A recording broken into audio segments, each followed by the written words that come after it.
Hello viewers, welcome to another video. So in this video we are going to study the Mauryan Empire जो कि BA program first year के syllabus का हिस्सा है। आपके syllabus की और भी यूनिट हम अपने चैनल पर कवर कर चुके हैं। अगर आपने उन्हें अभी तक नहीं दिखा है तो आपने जाके मेरे चैनल पर देख सकते हैं। So without any further delay, let's begin with the discussion. Administration system of the Mauryan Empire. तो मौर्यन एम्पायर जो है उसको फाउंड किसने किया था? चंद्रगुप्त मौर्य ने इन 325 to 300 BC।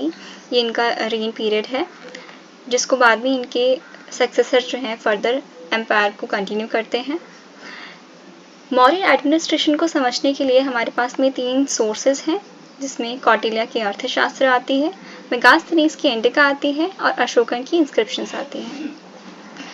ये हमें इन्फॉर्मेशन देती हैं about the Mauryan administration system कि किस तरह से मौर्य का जो एडमिनिस्ट्रेशन था वो काम कर रहा था।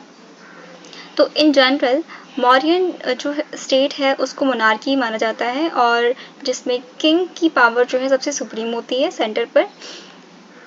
मौर्यन किंग्स जो है वो उनको गाइड किया जाता था किसके द्वारा? काउंसिल ऑफ मिनिस्टर्स के द्वारा, एंड वो एडवाइस जो है अर्थशास्त्र की उसको माना करते थे। मौर्यन किंग्स थे वो अपने सब्जेक्ट्स के वेलफेयर को, उनकी भलाई को, उनके इंटरेस्ट को अपने ओन इंटरेस्ट से भी ज़्यादा इम्पोर्टेंस दिया करते थे। अशोका ने ये बात डिक्लेयर की है उनकी इंस्क्रिप्शन में कि उनके जो सब्जेक्ट हैं यानी कि जो उनकी प्रजा है वो उनके बच्चों के जैसी है, एंड स्पिरिचुअल और टेम्परल वेलबींग को प्रमोट करने में भी काफ़ी इंटरेस्ट थे। ये बात भी हमें उनके इंस्क्रिप्शंस और जो रॉक एडिक्ट्स हैं उनसे क्लियर होती है। पैटर्नल किंगशिप के आइडिया को यहाँ पर रिफ्लेक्ट किया जाता है कि किस तरह वो अपने सब्जेक्ट्स को अपने चिल्ड्रन बता रहे हैं। अब अर्थशास्त्र के अकॉर्डिंग किंग के बाद जो इम्पॉर्टेंट रोल होता है इन द एडमिनिस्ट्रेशन वो होता है अमात्यास का। अमात्या कौन है? ये एक वाइडर टर्म है जिसके अंदर बहुत सारे हाई रैंकिंग ऑफिशियल्स जो हैं वो काम करते हैं। वो काउंसलर्स हो सकते हैं और एग्जीक्यूटिव हेड भी हो सकते हैं डिपार्टमेंट्स के।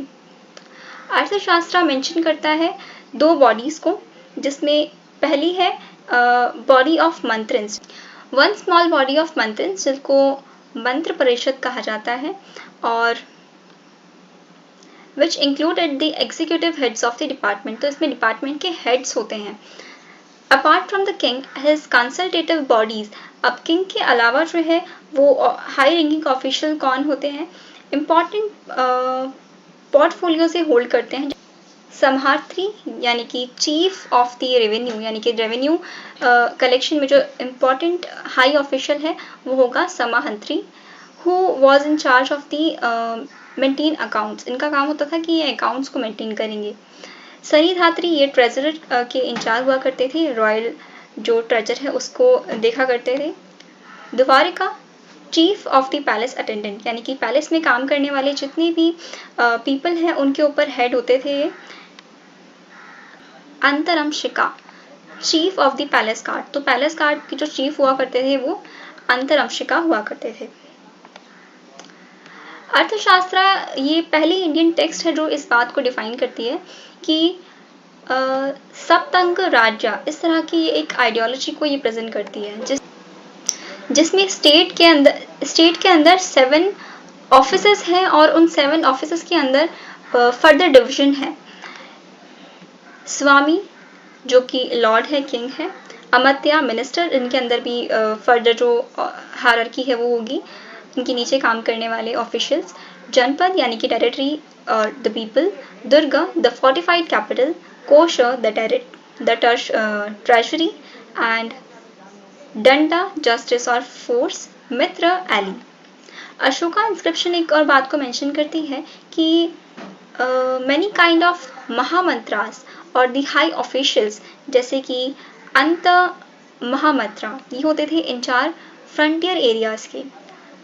इति जगह महामंत्रा ये होते थे वुमेन वेलफेयर के इंचार्ज, एंड धम्म महामंत्रा ये होते थे incharge of law and piety. ये धम्म मंत्रा वही ऑफिशियल्स हैं जिनको किंग के द्वारा अपॉइंट किया जाता था ताकि धम्म के मैसेज को सब्जेक्ट्स तक स्प्रेड किया जा सके।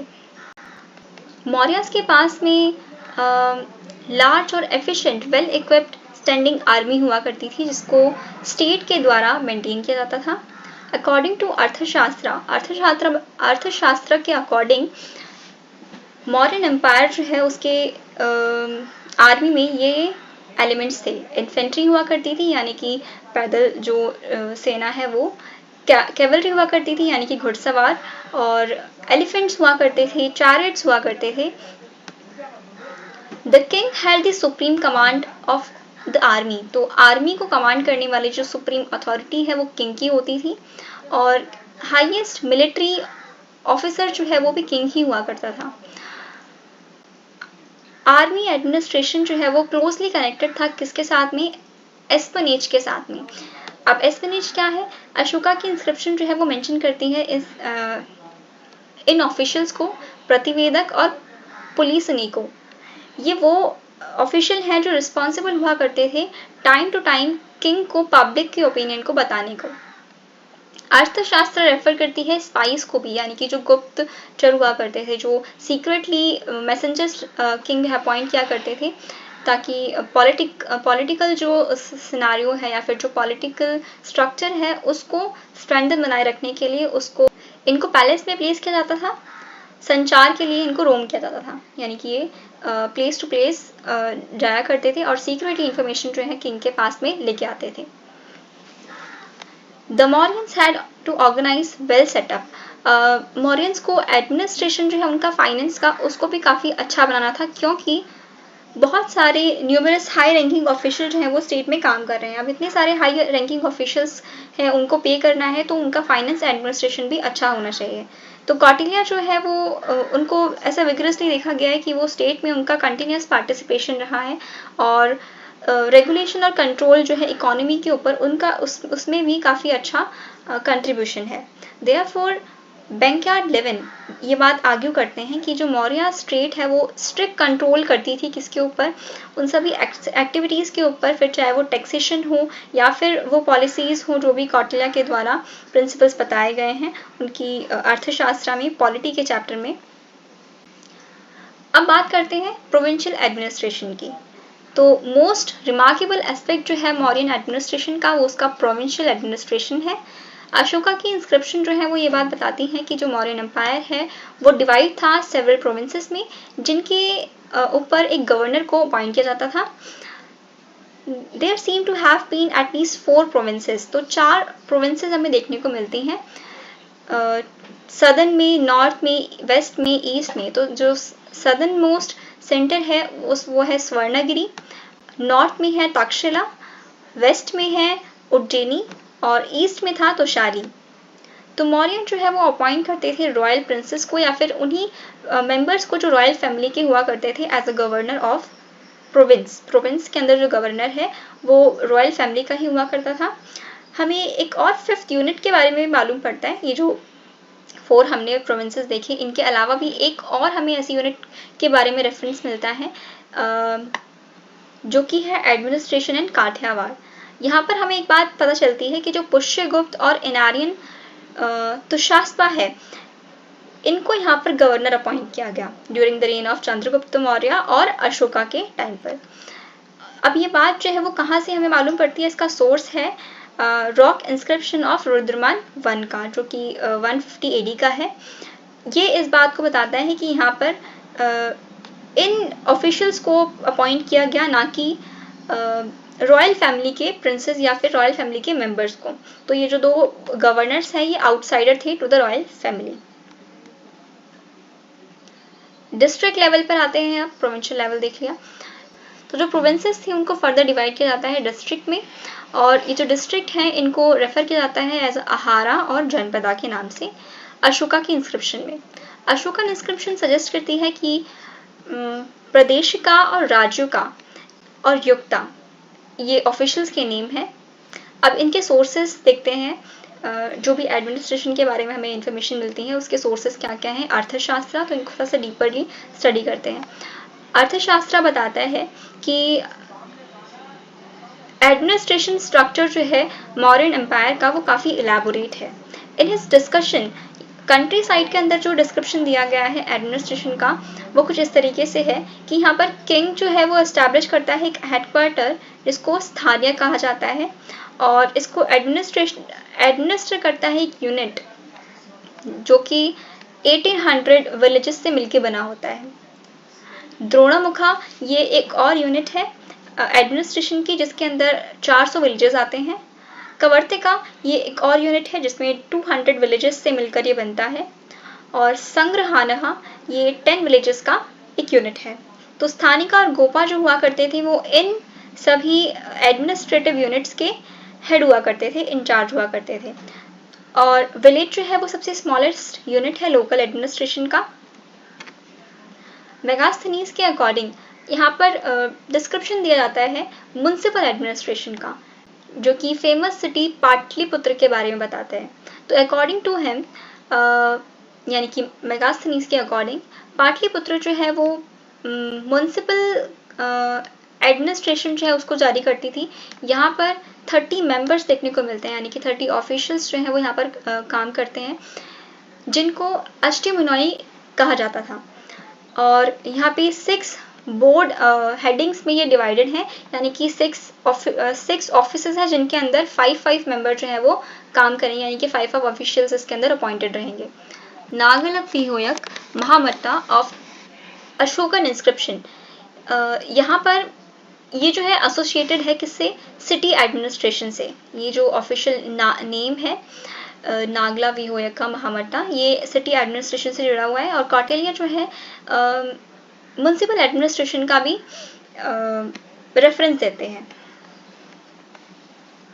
अब बात करते हैं डिबेट की और इंटरप्रिटेशन की यानी कि मौर्यन एम्पायर का जो एडमिनिस्ट्रेशन था उसको लेकर सेवरल जो हिस्टोरियंस हैं उनके बीच में क्या कंटेंशन और क्या डिबेट बनी रहती है कि वो सेंट्रलाइज है या डिसेंट्रलाइज है या फिर किस तरह का उनका एडमिनिस्ट्रेशन है। इसके ऊपर जो भी डिबेट है उनको हम कवर करेंगे बिकॉज आंसर राइटिंग में फैक्ट्स के साथ साथ हमें सेवरल हिस्टोरियंस की जो डिबेट है और जो भी कंपैरिजन है उसको हमें इनकॉर्पोरेट करना पड़ता है अपने आंसर में to make your answer in a more presentable form और उसको थोड़ा सा और बल्कि बनाने के लिए।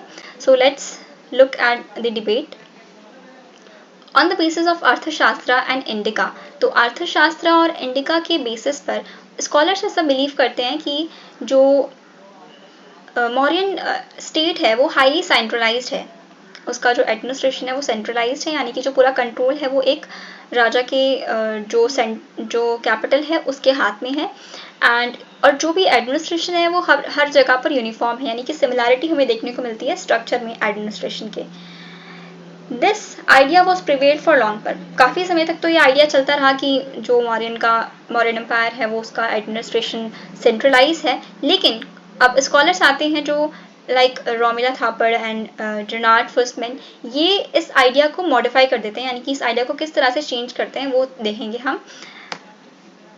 The Mauryan state had a complex and elaborate administrative system. तो ये बात तो जाहिर है कि जो मौर्यन स्टेट है उसका एडमिनिस्ट्रेशन कॉम्प्लेक्स है। कॉम्प्लेक्स क्यों है, इसकी कॉम्प्लेक्सिटी हमें इतने सारे हायर रैंकिंग ऑफिशियल्स काम कर रहे हैं तो उससे हमें समझ में आता है कि कॉम्प्लेक्सिटी तो थी। और इलाबोरेट है एडमिनिस्ट्रेशन क्योंकि वास्ट रीजन पर फैला हुआ है, इसके फ्रंटियर जो है वो इतनी बड़ी टेरिटरी को होल्ड करते हैं तो एडमिनिस्ट्रेशन जो है वो भी इलाबोरेट है। एंड जो किंग है वो फाउंटेन सोर्स है सारी गवर्नमेंट एक्टिविटीज़ का।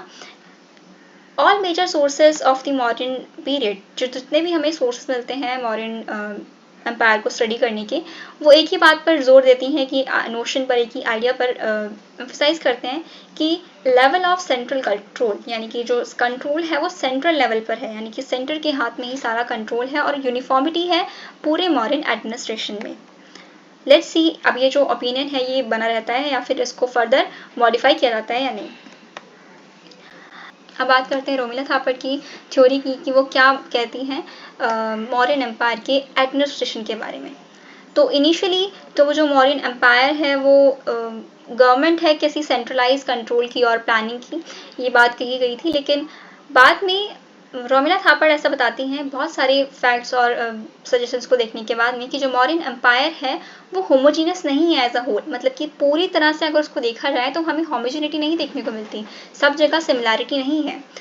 It's it सबस्यूम different sort of economies, यानी कि अलग अलग रीजन्स में अलग अलग इकोनॉमी है, पॉलिटी है और वे ऑफ लाइफ है, लोगों की जीने का रहन सहन तौर तरीका अलग है। शी ऑल्सो सजेस्ट, वो ये बात भी रखती हैं सामने कि जो मॉरियन एम्पायर है उसको ऐसा मानना चाहिए कि वो मेट्रो इन एलिमेंट्स से मिलकर बना है, यानी कि metropolitan, core and peripheral regions. तो इन रीजन्स और इन टेरिटरीज से मिलकर जो है मौर्यन एम्पायर बना है। मेट्रोपॉलिटन में आता है मगध, ये वास्ट टेरिटरी है और ये हब है उन सभी एक्टिविटीज़ का, अर्बन एक्टिविटीज़ का। और इसके साथ में जो है वो एसोसिएटेड है कोर, जिसमें आता है कोशाला, वत्सा, अवंती, गांधार और भी ऐसे रीजन जो इससे मेट्रोपॉलिटन यानी कि मगध से आसपास के रीजन जुड़े हुए हैं। एंड फिर आते हैं पेरिफेरल एरियाज, यानी कि जो दूर दराज किनारों पर हैं एम्पायर के, जिसमें आते हैं वेस्टर्न फ्रंटियर और डेक्कन का एरिया सदर्न में। The level of central control and authority of the Mauryan administration on these three parts were not same or uniform। तो अब एक बात देखने को मिलती है कि लेवल का ये जो टेरिटरी है इनमें एडमिनिस्ट्रेशन हमें सेम और यूनिफॉर्म नहीं देखने को मिलता। Therefore it is actually necessary, यहाँ पर बात नेसेसरी हो जाती है, ज़रूरी हो जाती है कि मॉरियन एम्पायर को हम या तो सेंट्रलाइज या तो डिसेंट्रलाइज कहें तो कैसे कहें। The empire must have had some elements. हाँ, ये बात भी है कि एम्पायर में कुछ ऐसे एलिमेंट हैं जो सेंट्रलाइज्ड कंट्रोल की तरफ इशारा करते हैं, बट लेकिन to some extent there must have been significant control on the delegation of authority to functionaries provincial और district और village level पर। तो इस बात को समझना है कि जो मौर्यन एम्पायर है वहाँ पर सेंट्रलाइज कंट्रोल तो था ही, पर लेकिन इस बात को भी समझना पड़ेगा कि डिस्ट्रिक्ट और प्रोविंशियल और विलेज लेवल पर भी कुछ ना कुछ अथॉरिटी तो होगी डेलीगेशन की। तो इन दोनों के बीच में जो कॉन्ट्रास्ट है उसको समझने की ज़रूरत है। तो जेरार्ड फर्स्टमैन ही ऑल्सो आर्ग्यूज, ये भी आर्ग्यू करते हैं कि जो मौर्यन एम्पायर है, अगर उस समय की हम बात करें तो वहाँ पर जो कम्युनिकेशन नेटवर्क थे वो इतने ज़्यादा डेवलप्ड और इतने ज़्यादा इम्प्रूव नहीं थे कि मौर्यन एम्पायर सेंट्रलाइज उसको हम लेबल कर सकें। Rule was super impose over a number of existing political unit, की जो मौर्यन रूल था वो कुछ पॉलिटिकल यूनिट्स के ऊपर ही थोपा हुआ था। जैसे कि हमने यहाँ पर भी देखा बहुत सारी यूनिट्स का मेंशन देखने को मिलता है अर्थशास्त्र में।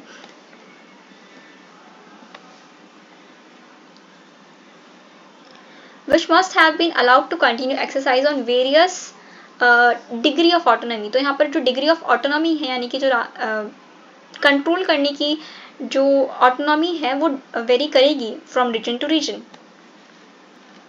क्योंकि कम्युनिकेशन भी इतनी स्ट्रांग नहीं है अगर उस टाइम के हम सिनेरियो को देखें तो किस तरह से एम्पायर को सेंट्रलाइज कहा जाए। सो मौर्यन स्टेट के लिए डिफ़िकल्ट रहा होगा कि वो सेंट्रल कंट्रोल जो है वो वेरियस और जितने भी पार्ट्स हैं वास्ट एम्पायर के उन सब के ऊपर इम्पोज कर सके। Though we can not deny the centripetal tendency of the Mauryan administration, हालांकि हम जो सेंट्रिपिटल टेंडेंसी है यानी कि जो सेंट्रल अथॉरिटी है उसको भी डिनाई नहीं कर सकते, but it does not mean कि जो मौर्यन एडमिनिस्ट्रेशन है वो यूनिफॉर्म था और उसमें कोई भी वेराइटीज़ नहीं थी लोकल एलिमेंट्स में। So this was all about the administration of the Mauryan Empire। इसकी सजेस्टेड रीडिंग है उपिंदर सिंह, उसको आप पढ़िए और अच्छे क्लियर अंडरस्टैंडिंग के लिए। So with this we come to an end of this video।